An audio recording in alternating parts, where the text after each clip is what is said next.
Really our goal for treatment with interventions in the whole spectrum is to provide a customized treatment care package for patients. When you look at the conditions we treat, they're common and they're prevalent. And I think we've been learning more and more about how prevalent they are over the last decade. A combination of technology and expertise now has brought to the forefront therapies and treatments that really make a difference. The joy that this profession brings to me is the ability to alleviate patients' pain. It's very rewarding to have that interaction with the patient.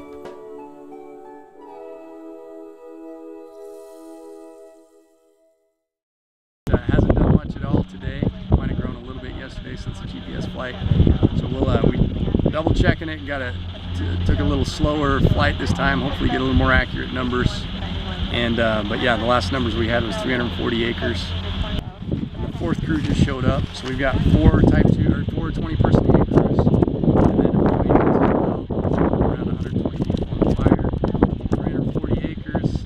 And then today we're going to try and cover this top edge up on the plateau. It's a lot flatter ground, and we're just trying to get around this side, and then we'll have to check, keep an eye on this really nasty country over the next couple of days and make sure it's not going to go anywhere.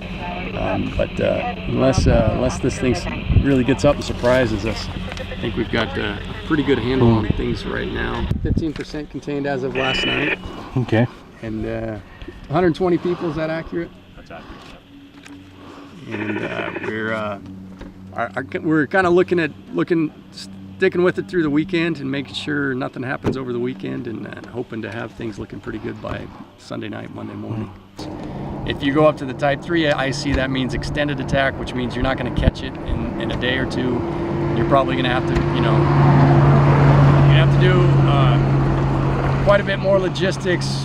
You're looking at a lot more people, a lot more resources on scene. Complexity goes up a little bit, so then you bring in the more experienced ICs to cover that. And it goes all the way up to the type 2, which is, that's the national level.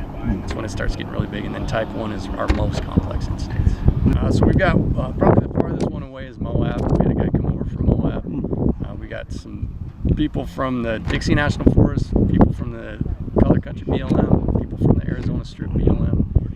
And those are all kind of locally, Zion National Park, kind of local folks. And then we've got the Red Rock Regulars. They come over here from Moab, and Bonneville IHC from Salt Lake for the resources. Whether it's human caused or lightning, we get a few sparks out there. We definitely have potential here. We're in the middle of we're in the third year of a drought cycle, and it's really dry this year. It's not really kind of business as usual. We're really keeping an eye on the drought situation, and obviously droughts affect fire behavior, and the drier the fuels, the easier they are to get to burn, and the faster it burns. So